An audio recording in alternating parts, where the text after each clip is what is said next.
점쟁이 더 포춘 텔러 조르주 드라투르. 이 작품은 빛과 어둠의 화가로 유명한 17세기의 거장 조르주 드라투르의 대표적 점쟁이입니다. 뉴욕의 메트로폴리탄 미술관이 소장을 하고 있는데요. 드라투르가 살았던 시대를 생각해보면 이 작품의 모습은 시대 배경과는 거리가 먼 작품입니다. 현재까지 이 작품은 풍속화의 범주에 넣어져 왔었는데요. 그러나 실제로는 조르주 드라투르가 태어나고 자란 현재의 프랑스 로렌누 지방에 17세기의 복잡한 종교적, 사회적 사정이 숨겨져 있었습니다. 화면에는 귀공자를 상징하는 잘생긴 젊은 남자를, 나이든 집시 여자 점쟁이와 3명의 아름다운 보헤미안 여성이 둘러싸고 있는데요. 아마도 이 귀공자는 늙은 점쟁이에게 점을 보았을 것이고 모든 게 잘 될 거라는 말을 했는지, 아니면 세상 물정 아무것도 모르게 생긴 이 귀공자 도련님에게 겁을 주었는지는 모르지만 그림은 점사가 끝난 후 그 대가를 지불하고 있는 남자의 모습과 점쟁이로 보이는 노파가 있습니다. 하지만 금화로 보이는 동전은 노파가 쥐고 있고 점을 본 남자는 손바닥을 보이고 있습니다. 다른 시각으로 본다면 점을 보고 그 대가를 지불하는 것이 아니라 잘못된 점괘에 대해서 환불을 받고 있는 게 아닌가 하는 생각마저 듭니다. 그림 오른쪽에서 2번째의 귀여운 여성의 손을 보면 이 여성은 곁눈질로 남자 쪽을 보면서 아래의 2손은 귀공자가 걸고 있는 금목걸이에 금메달을 뺀지로 절단하려고 하고 있고요. 그림 왼쪽에 아름다운 흰색 블라우스를 입은 보헤미안 여성의 오른손은 귀공자의 바지에서 지갑을 몰래 꺼내고 있습니다. 그것만이 아닙니다. 지갑을 뽑는 바로 위를 보면 또 다른 손이 보이고 흰 블라우스를 입은 여성이 남자 바지에서 지갑을 꺼내어 옆의 여자에게 건네주려는 것처럼 보입니다. 노파 점쟁이와 한통 속인 여인들이 같이 소매치기를 하는 것입니다. 이 귀공자는 자신이 털리는 줄도 모르고 높은 계급의 남자는 자기보다 상대적으로 낮은 신분의 여자에게 당하는 장면을 묘사하고 있습니다.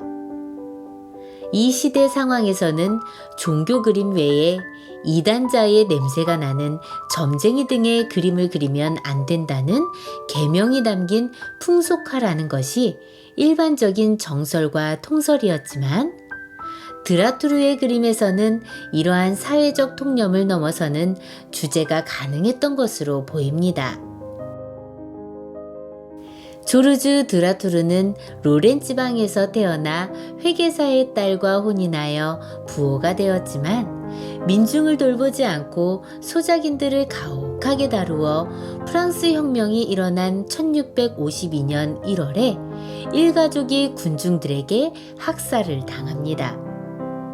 그는 행적과는 달리 작품에서는 인간 내면의 모습을 깊이 있게 표현을 했으며 단순 명료한 분위기와 명암의 대비, 인물의 기하학적인 대치와 세련된 단체 화법 등을 종교화에 접목시켜 새로운 작품 세계를 열어 현대 미술사에 커다란 영향을 주었습니다.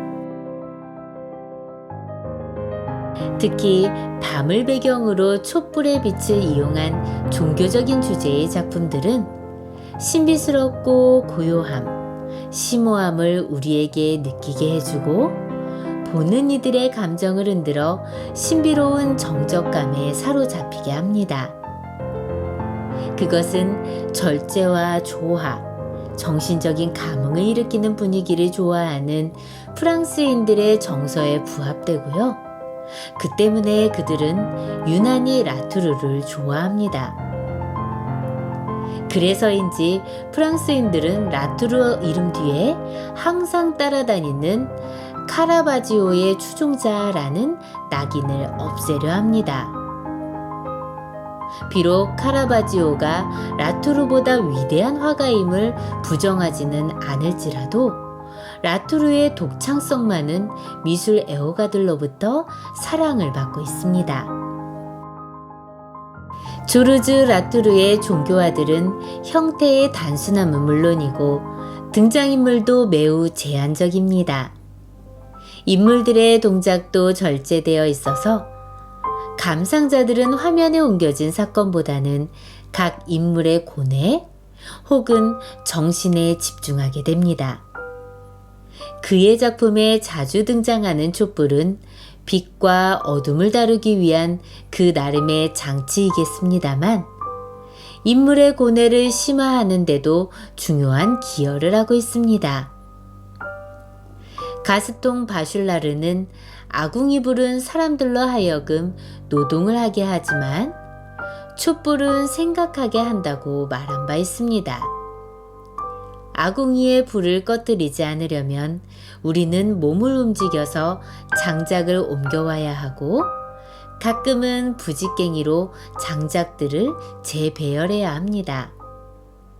그러나 촛불은 한번 밝혀놓으면 그만입니다. 일렁일 때도 있지만 금방 수직의 중심을 잡고 일어섭니다. 촛불은 태어날 때부터 혼자입니다. 그렇기에 촛불 앞에 앉은 사람은 자기의 내면을 살피기 시작합니다. 목수성 요셉에는 두 사람이 등장합니다. 늙은 목수 요셉과 어린 예수인데요. 작업장에서 요셉은 주문받은 물건을 만들고 있는 것 같습니다. 바닥에는 공구들과 대패밥이 놓여 있습니다.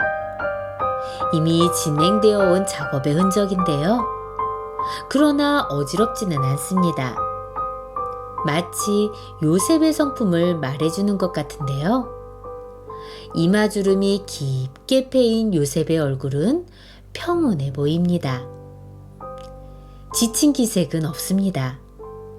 자기 일에 오롯이 집중하고 있을 뿐인데요.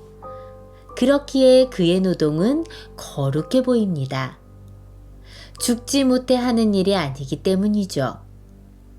요셉의 눈은 노골적이지는 않지만 촛불을 든 채 작업장을 비춰주는 아들을 대견하게 바라봅니다. 예수의 모습은 맑고 깨끗합니다. 그래서 아름답습니다. 촛불이 꺼질세라 한 손으로 바람을 막고 있습니다. 그런데 그 손은 마치 빛을 투과하고 있는 것처럼 보이는데요.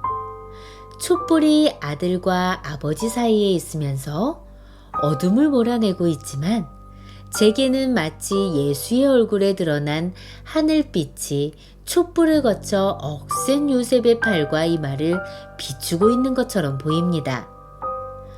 광원은 촛불이 아니라 예수인지도 모르겠습니다. 둘을 이어주고 있는 빛은 부자지간에 형성된 굳건한 신뢰와 사랑을 보여줍니다. 조르주는 그 사실을 강조하기 위해 배경은 짙은 어둠 속으로 밀어넣고 있습니다. 말을 주고받고 있지는 않지만 둘 사이에 흐르는 깊은 결속 감정을 우리는 어렵지 않게 읽을 수 있습니다. 이런 고요함 속에 깃든 신성함을 볼 수 있는 사람은 복이 있습니다.